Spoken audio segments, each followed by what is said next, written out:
But let's get through the rest of the album first because we have just one more song to talk about, which is Porcelain, which is a song that I love. And also I read in the PR doc that I was sent that it is about a call with a friend that you had. Can you go into it? Because it's a pretty sad song.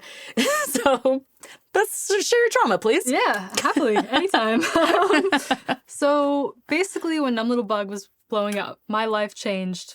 Like 180, I was so busy, like not sleeping, not eating, because I was like just running around to this and that. And it was amazing, but also intense. And I barely spoke to my mom, who I live with and is my best friend. So I was not maintaining friendships because I couldn't. And I was not even maintaining my relationship with myself. Like the alone time I had was minimal and was probably like 3 hours of sleep that I got. Wow. So I did have a few friends that I was close with who called me and they're like, hey, I feel like you're big timing us, basically. Whoa. And I was like, listen, I love you so much. I grew up in LA, like I don't do that. I see past that. You know what I mean? But I was like, I need you to understand. It's not that at all. I just literally don't have the time to maintain anything in my life, and this will cool down and I will be a good friend again, but I just can't be that for you right now. And that was a really tough call because I was with my literal like best friend. Yeah. And then since then we've sorted it out and I love her and we go on walks like weekly and it's amazing. Oh. But that call made me cry because I just felt like not a lot of people understand what you go through when a song blows up and everything changes. They kind of like to easily chalk it up to, oh, you're ignoring me all of a sudden.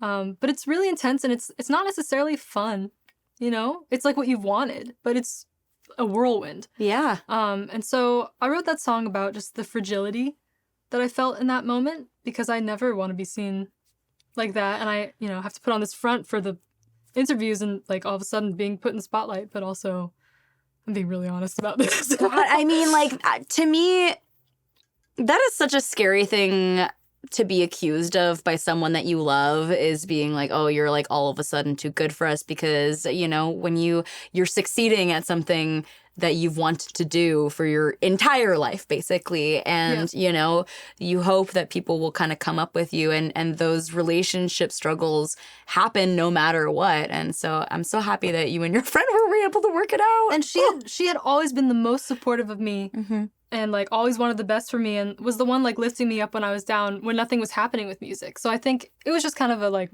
shock to both of us when it was that intense. Yeah. That quickly. Wow. Well, I love it. And there's a lyric in it, or there's sort of a message or a vibe maybe that I put on it, which is, as someone who has been accused of being too sensitive my entire life, I wonder, I'm trying to recall if there's like a specific lyric that is indicative of that or just like a vibe that I got. Is that something that you have also been like accused of? Is your sensitivity something that you've had to kind of like reconcile? Oh, I'm super sensitive.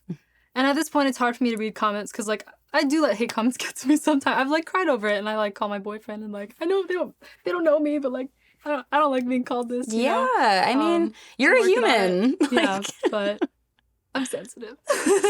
I think that as we get older, if you're a sensitive person, you start to look at it more as a superpower. If you can start to build correct boundaries in place and like, have a group of people that you trust, you can be like, hey, this comment really fucking got to me. Or like, because ultimately as artists, it's your job to feel, that's what being an artist is. This is true. Feeling. And so if you dull that sense, then, might not make good art, Yeah. We got another. Oh, DMT 4123. I've seen you before. Says Desert Island albums, you only get 3. Go. Great question, DMT. Okay. Begin to Hope, Regina Spektor, because that album made me. Melanie Martinez Crybaby album. I'm trying to remember if it was an album or EP, but I love all the songs on it. There's like not a miss on that album. And Fetch the Bolt Cutters by Fiona Apple. It's crazy and it doesn't make sense, and I feel like most people wouldn't like it because it doesn't make sense. But I listened to the whole thing like with a candle in my room, and I was just laughing because it was crazy and I loved it. I mean, she's got She's got a lot of stands. I feel like I love you're her. in good company, and that album ruled. I have another question about Groundhog Day, because one thing when I was listening to it, I really felt like this could be applied to COVID times. Have you been told, because the sort of sentiment that you're like doing the same thing every day and you're, seeing the same surroundings every day is very lockdown. Has that been something you've been told? I mean, yeah. Because Groundhog Day and also Numb Little Bug are like kind of about those feelings. I mean, Numb Little Bug and, the not feeling anything, I feel like a lot of people experienced, especially during COVID. Mm-hmm. So it was just, again, me just making sense of what was happening around Yeah, me. yeah. And speaking of Groundhog Day, that's one of the songs that Em will be performing at the end of this conversation. So stick around. Let's talk about the other one that is not off of this current release, that is City of Angels. This one is so interesting. This is a song that you will also be performing for us. This song I know went viral on TikTok. So I would love to hear about your reaction to that whole event. Yeah, so that was the first time anything had gone viral for me. Usually I was used to like 1,000 or less views, and this one got 300K, which for me was like crazy. Yeah. And then I had a friend named McLean make a video about like discovering that song, and that one went more viral, and we kind of he put it on a playlist that helped a lot, and together we sort of tag teamed, I guess, that release, which was a lot of fun. But I wrote that one about growing up in LA, and people's values change as they grow up, and I had a friend who, like, as she grew up and got really pretty, was very much into the scene of being noticed and not necessarily like being a real human anymore. A lot of those in LA. Yeah, and it wasn't just about her. I had experienced that with a few people, and so I always say that that song isn't about a particular person or situation, but yeah. I'm always so curious as a transplant. I'm so sorry. I had to follow my dreams, come down to LA, interview you. I know. I got the whole. I've been here for 11 years, but I got the whole spiel when I first, deservedly, like, oh, you're from LA, or you're a transplant, and so I'm curious what your experience was growing up here, because coming from the Bay Area, it's like it's night and day. I love both, but like. This is where it's at for me. This is my home, So tell me about that. So I grew up going to a private school with a lot of celebrity kids. And so very early on, nothing really fazed me, because I was like, these are just people. Like, sure, this person has this crazy last name, but like, they're just a person and they're fine.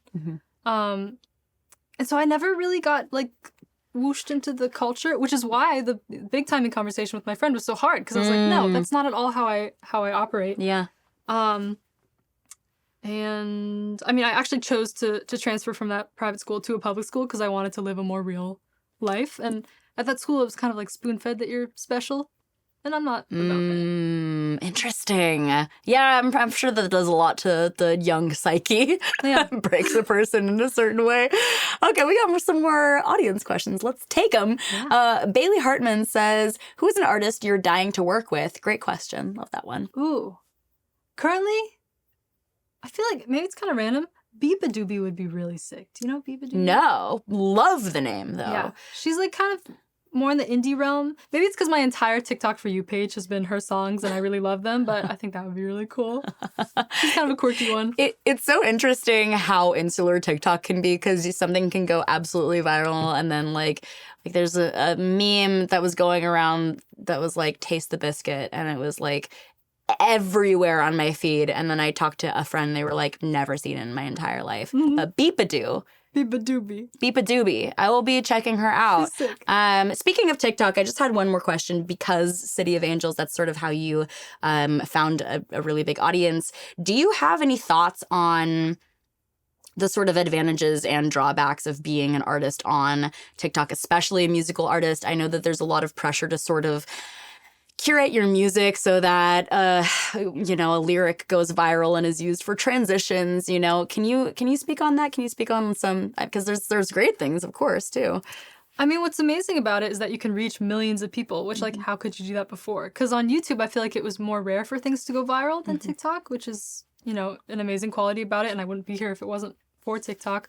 But also, like, every video that you post is a lottery ticket, basically, and it can be an insatiable need to have more lottery tickets, which can be very consuming. So, there's both sides to it, but also like the real life opportunity that it can create past the platform is what's been amazing. And it really doesn't exist anywhere else. It's crazy how people blow up on it. And I'm curious because I kind of passively use it, and I've seen so many people be like, oh, if you want to get good on TikTok, you have to post like 3 times a day. So do you feel that pressure? I mean, you already have a career, and so I don't know if anybody's like necessarily breathing down your neck or if you personally feel that. Do you? Well, during the EP, I would say like the songs didn't connect as much as Numb Little Bug, and I wanted them to because that's what I was used to. Like that's how I knew to market. I didn't really know anything else. And they did all right. But like, it's not always going to hit, and that's fine. And it's also not always about what works on TikTok. It's about music that you feel really proud of that you made. I have to say I really like your attitude regarding success and like crafting a career, because so many people, and not to say that you don't get hung up on certain things, but it's really nice to see how pragmatic you are and how just like balanced in general you are about this type of thing, because people go fucking crazy, Well, when you live for the numbers, you're not living. Oh, I love that. Like that's I used to watch my streams every day. I don't watch them anymore because it's not about that either. Yeah. It's not, for me, it's not like I need to be this level of fame. I'd rather be really proud of my art, even if it's smaller. That's if you're living for the numbers, you're not living. Put that on a t-shirt and sell it, and then tell me how many you sell, because I live for the numbers. Just kidding.